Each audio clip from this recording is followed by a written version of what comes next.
আসসালামু আলাইকুম সুপ্রিয় দর্শক বন্ধুরা, আজকের আমি বানিয়ে দেখাবো গোবিন্দভোগ চালের পায়েস। তার জন্য আমি এখানে নিয়েছি 2 লিটার দুধ, আর এখানে আমি পাউডার দুধটা ইউজ করেছি। আপনারা যে কোনো দুধ এখানে নিতে পারেন। এবার আমি এখানে দুধের মধ্যে দিয়ে দেব সুন্দর একটা ফ্লেভারের জন্য 4টে এলাচকে ফাটিয়ে রেখেছি, আর 2টো দারুচিনি দিয়ে সুন্দর করে এটা আমি প্রায় 5 থেকে 7 মিনিট ধরে দুধটা ভালো করে সুন্দর করে ফুটিয়ে নিতে হবে।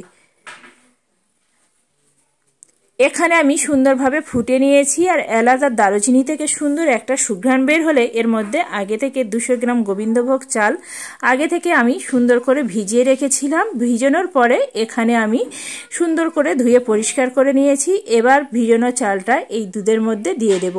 এটা প্রায় ভিজিয়ে রাখতে হবে আধা ঘন্টা কিংবা 1 ঘন্টা ধরে। সমস্ত চালগুলো দুধের মধ্যে দিয়ে সুন্দর করে ফুটিয়ে নিয়েছি, আর এই সময় সুন্দর একটা উপর থেকে সরও বসতে শুরু করছে। এবার আমি সরগুলো হালকা হাতে এইভাবে টেনে টেনে এইভাবে সরগুলো ভেঙে দিতে থাকবো। এইভাবে করে যদি পায়েস রান্না করা যায়, পায়েসের স্বাদ কিন্তু বন্ধুরা দ্বিগুণ হয়ে যায়। একবার হলেও বন্ধুরা আমার মতন করে এই গোবিন্দভোগ চালের পায়েসটা বানিয়ে দেখতে পারেন, খেতে অত্যন্ত সুস্বাদু হয়। এখানে গল্প করতে করতে দেখতে পাচ্ছেন বন্ধুরা আগেকার থেকে অনেক ঘন হতে শুরু করেছে, আর সুন্দর একটা সুঘ্রাণ বের হচ্ছে। এখানে আমি কিছু কাজু আর কিশমিশ আগে থেকে ভালো করে ধুয়ে পরিষ্কার করে রেখেছিলাম। কাজু কিশমিশগুলো এবার আমি এই পায়েসের মধ্যে দিয়ে দেব। পায়েসের মধ্যে দেওয়ার পরে এবার আরও আমি এখানে কিছু জিনিস যোগ করব। এখানে আমি যোগ করছি 100 গ্রামের মতন চিনি। মিষ্টিটা যে যেমন মিষ্টি খাবেন ঠিক সেইভাবে করে মিষ্টিটা এখানে অ্যাড করবে। চিনিটা দিয়ে আবার এইভাবে গোল হাতলের সাহায্যে সুন্দরভাবে নাড়তে চাড়তে হবে।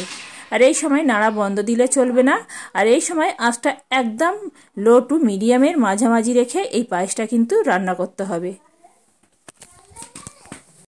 এবার আমি সবশেষে এখানে যোগ করে দিলাম অল্প একটু লবণ। লবণটা দিলে মিষ্টির স্বাদটাও খুবই সুন্দর হয়। লবণটা দিয়ে আবারও হাতার সাহায্যে আমি এইভাবে সরগুলো ভাঙতে থাকবো। এইভাবে একটু ধৈর্য ধরে এই চালের পায়েসটা করলে বন্ধুরা খেতে অত্যন্ত সুস্বাদু হবে, আর মনে হবে যেন আমি চালের কিংবা মালাইকারি যে মালাইগুলো হয় ঠিক সেইভাবে মালাইয়ের মতন কিন্তু টেস্ট পাওয়া যাবে। দেখতে পাচ্ছেন বন্ধুরা আগেকার থেকে কিন্তু পায়েসটা ঘন হয়ে গেছে, আবারও উপর থেকে এইভাবে সর জমেছে। সরটাই এইভাবে একটা হাতার সাহায্যে এইভাবে একটু ঘষে ঘষে এইভাবে আমি ভেঙে দেব। ভাঙার পরে দেখতে পাচ্ছেন বন্ধুরা সুন্দর একটা কিন্তু সুঘ্রাণও বের হবে, আর অত্যন্ত খুবই টেস্টি হবে। একবার হলে বন্ধুরা আমার মতন করে এই পায়েসটা একবার বানিয়ে দেখতে পারেন। এখানে আমার বলার মতন কিছু নয়, দেখে বুঝতে পারছেন বন্ধুরা কতটাই লোভনীয় হয়েছে। এখানে কিন্তু আমাদের পায়েসটা একদম রেডি হয়ে গেছে। দুধটা একদম ঘন হয়ে গেছে, চালটা কিন্তু সুন্দরভাবে সেদ্ধ হয়ে গেছে। এবার আমি একটু কাছে থেকে দেখিয়ে দিই কতটাই লোভনীয় হয়েছে। বন্ধুরা এখানে কিন্তু আমাদের পায়েসটা একদম রেডি হয়ে গেছে। এবার আমি এটা ঢাকা দিয়ে প্রায় 3 থেকে 4 মিনিট ধরে রেখে দেব।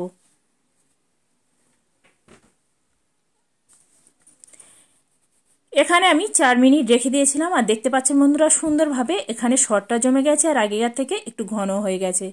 এবার আমি একটা প্লেটে পরিবেশন করে দেখাচ্ছি কতটাই লোভনীয় হয়েছে, আর কতটাই টেস্টি হবে। বন্ধুরা তৈরি না করে খেলে বুঝতে পারবেন না। বন্ধুরা আজকেকার এই চালের পায়েস রেসিপিটি যদি ভালো লেগে থাকে বন্ধুরা একটা লাইক করবেন, লাইক করে আমার সাথে থাকবেন। এইভাবে নিত্য নতুন আর সহজ সহজ রেসিপি পেতে হলে অবশ্যই করে কিন্তু চ্যানেলটি সাবস্ক্রাইব করে রাখতে হবে।